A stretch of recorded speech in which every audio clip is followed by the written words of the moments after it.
First day namin ngayon sa Abu Dhabi, kaya tara mga mi, samahan niyo na naman kami sa panibagong ganap namin ngayong araw. Pagkatapos naming makapagpahinga after ng flight namin ng mga bata kagabi, kahit medyo puyat pa kami dahil madaling araw na rin kami dumating dito, maaga pa lang bumaba na kami ng mga bata kasi bibili muna kami ng makakain. Mga 9 na yata ng umaga yan, tapos 1 PM naman dyan sa Pilipinas, kaya medyo nakakaramdam na din talaga kami ng gutom. Buti na lang sa baba ng building kung saan nakatira si Daddy Bino, merong supermarket, kaya dito na lang kami pumunta para mamili ng mga pwedeng maalmusal. As of now kasi, hindi pa ako makakapagluto kasi wala kaming gamit na panluto. At yung mga gamit namin na mga panluto na naipon dito sa Abu Dhabi before kami umalis at nag-for good sa Pilipinas, halos na-dispose o kaya naman na ipamigay na ni Daddy Bino sa iba. Since palipat-lipat nga siya ng tirahan, kinailangan niya magbawas-bawas ng mga gamit para less hassle at hindi siya mahirapan maglipat ng napakaraming gamit kasi nga mag-isa na lang din siya. Although meron namang mga movers dito na pwedeng makatulong sa paglilipat, ang pinaka main reason din kasi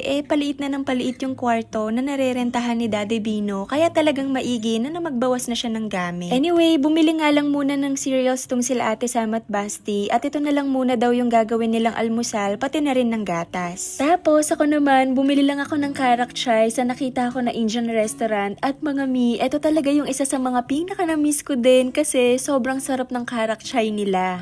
Paano ko nga ba i-describe sa inyo to? Lasa siyang milk tea mga mi, pero sobrang linamnam, magatas at syempre mainit. Masarap nga itong inumin kahit anong oras pa nga yan, parang kape din sa atin. Nung lunchtime naman, bumaba naman ulit kami para kumain dito sa resto at same lang din yung in-order namin nung unang kain namin dito galing ng airport kasi yun yung request ng mga bata. Bale 2 chicken charcoal nga yung in-order ko, tapos hati na lang kami ni Ate Sam dito kasi hindi din niya to mauubos panigurado. Si Basti malakas talagang kumain yan, kaya yung isang order siya lang talaga yung nakaubos. Maghapon nga lang din kaming nagpahinga ng mga bata kasi parang na-jet lag din kami at nahirapan kaming matulog, kaya ang ginawa lang namin nagstay lang kami sa loob ng kwarto at hinintay lang din namin yung pagdating ni Daddy Bino. Hindi na kasi nag-file ng bakasyon si Daddy kahit na nandito kami kasi matagal din naman yung stay namin dito, kaya hindi na siya kailangan pang mag-leave at para magamit na lang din niya yung bakasyon niya sa Pilipinas. Kinagabihan naman, pagkatapos ng trabaho nga ni Daddy Bino, nagaya naman ulit siya na kumain sa labas at sa Mongolian restaurant nga kami pumunta. Naglakad nga lang kami kasi lipat daan lang to sa tinitirahan namin at bandang mga April pa nga to mga mi, kaya medyo malamig-lamig pa nga yung hangin kasi pahupa pa lang yung winter, kaya okay na okay pa maglakad lalo na sa gabi. Sakto nga na naabutan pa namin yung lamig kahit papaano bago magtag-init dito. Pumili nga lang kami yung mga dati din naming ino-order dito tulad ng beef strips at mixed seafood rice, tapos dinagdagan nga lang din namin ito ng dim sum yata yun, tapos isang order ng chicken. Yung chicken hindi namin masyadong nagustuhan kasi ewan ko ba, iba sa panlasa namin, pero siguro baka hindi lang siguro kami sanay. Pero lahat nagustuhan namin, lalong-lalo na yung beef strips. Na-miss talaga namin to ng sobra kasi sa Pinas parang walang gumagawa ng ganito doon at dito lang talaga namin to nakakain. Isa nga sa mga listahan namin ngayong pumunta kami dito sa Abu Dhabi, kainin lahat ng mga pagkain na na-miss talaga namin. Lalo na ako mga mi, sobrang daming pagkain talaga na gustong gusto kong kainin dito tulad ng mga chicken charcoal, shawarma at marami pang iba. Kaya habang nandito nga kami mga mi, asahan nyo na puro kainan nga yung mga vlogs natin. Habang kumakain nga kami ni Daddy Bino, nagkukwentuhan nga kami na kailangan na din namin bumili ng mga panluto sa bahay kasi syempre hindi naman pwede na lagi kaming kumakain sa labas. Medyo magastos din kasi 4 kaming kumakain at hindi talaga siya uubra sa amin, lalo na at matagal-tagal kaming mag-i-stay dito. Kaya ang sabi ko, sa isang araw kailangan makabili na kami kahit yung isang frying pan lang tapos isang cooking pot ay pwede na. Nung natapos naman na kaming kumain, lumipat na kami sa Abu Dhabi Mall. Bali tapat lang ito ng resto kung saan kami kumain, kaya tumawid lang kami. Pagpasok pa nga lang ng mga bata sa mall, nagpabili na nga agad sila ng candy at dahil nga kasama nila si Daddy ay napagbigyan sa kanilang mga gusto. Kaya din kami dumiretso nga pala sa mall mga mi kasi bibilhan namin ng mga Crocs tong 2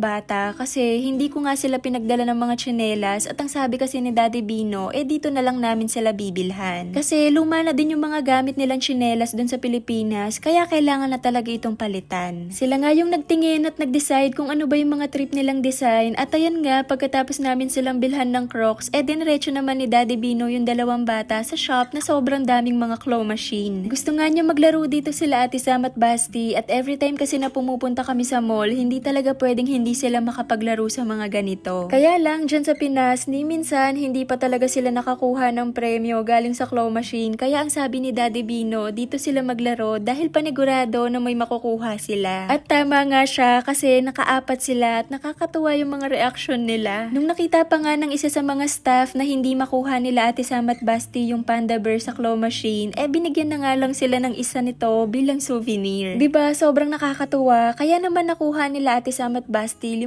stuffed toy, kaya sobrang saya nila ngayon kasi na-experience nila na makakuha sa claw machine after so many years ng pagtatry. Nung nagsawa na nga sila sa paglalaro, dumiretso naman kami sa bilihan ng mga accessories kasi gustong bilhan ni Daddy Bino ng headband si Ate Sam, ang kaso wala siyang nagustuhan na design. Kaya ayun, lumipat na lang kami sa ibang shop at nakita ko nga tong coffee machine na medyo may kamahalan mga mi, kaya kahit dito lang makahawak man lang ng ganto. Sobrang ganda nga mga mi, lalong-lalo na yung ref, ang cute na talagang tignan. Anyway mga mi, dito na natapos yung gala namin, kaya update ko na lang kayo sa mga susunod na vlog namin. Yun lang, Mamshi, bye!